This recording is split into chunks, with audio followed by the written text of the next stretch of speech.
Mayor de Blasio and charter school leaders are once again facing off.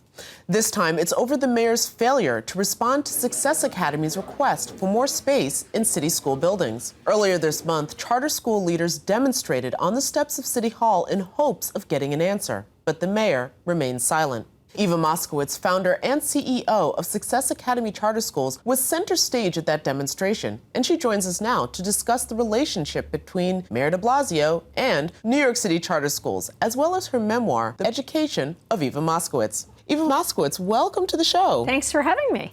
All right, so first, let's start off with the situation with the mayor and the city and the schools.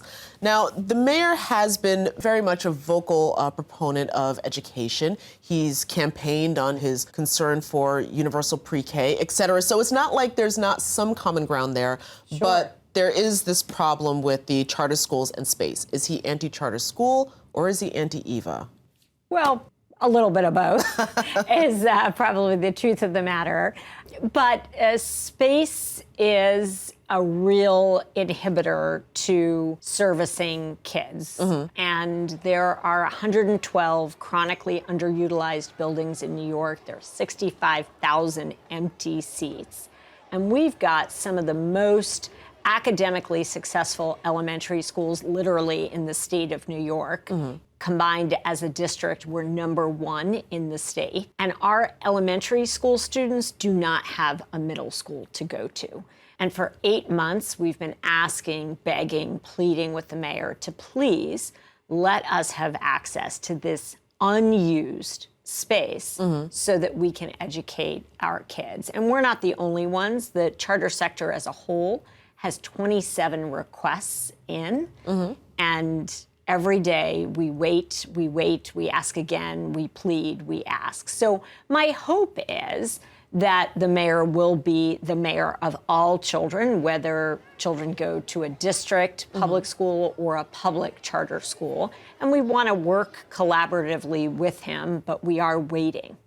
What is it about this? I mean, it seems like if the kids are being so incredibly well educated and well prepared, couldn't they just matriculate into the public middle schools as they exist right now?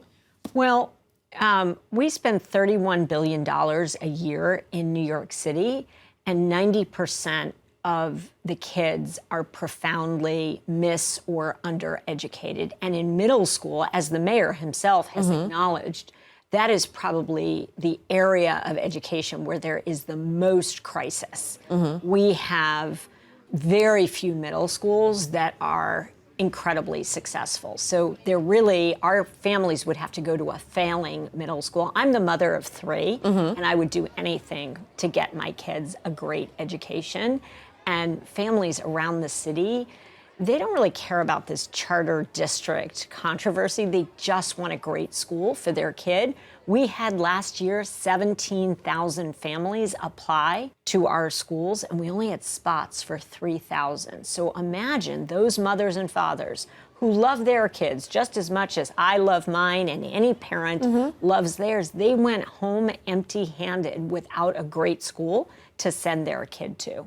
And that's the problem that motivates us at Success each and every day. I do want to pivot a little bit away from the public and charter school space debate in New York City and talk about the education of Eva Moskowitz, because you weren't always in education. What was it that brought this passion into your life? Well, first of all, I grew up in Harlem, and my brother and I were among a few white children at a school that was not considered a very good school. And I saw really early on that the kids that I went to school with were just as smart and capable as my brother and I, but they didn't have parents who could afford to tutor them at home and work with them on the weekends. And my brother and I, frankly, ended up in some really good places. And the kids that I went to school with, again, who were just as capable as my brother and I, didn't end up in such great places. And the profound unfairness of that really stuck with me. It made me angry, frankly. Why should your socioeconomic circumstance or your zip code determine your whole future destiny?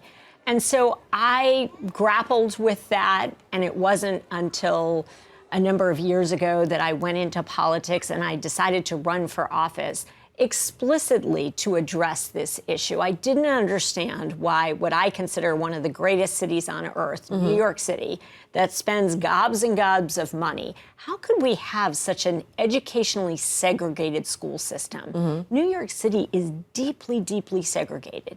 If you are not affluent, you most likely must go to a failing school. Whereas if you are affluent, you have little escape hatches. Gifted and talented programs, you can move to the suburbs, you can send your kid to an independent school, or your local district school might be pretty good, but only if you're affluent. And that just seems so unfair. Yeah. I set out to try and change that. Eva, thank you so much for joining us on the program. Thanks for having me, Jenna. And stand by. For all of you at home, Eva and I are going to continue this conversation right now on MetroFocus's podcast, available on iTunes and SoundCloud. We'll both see you there.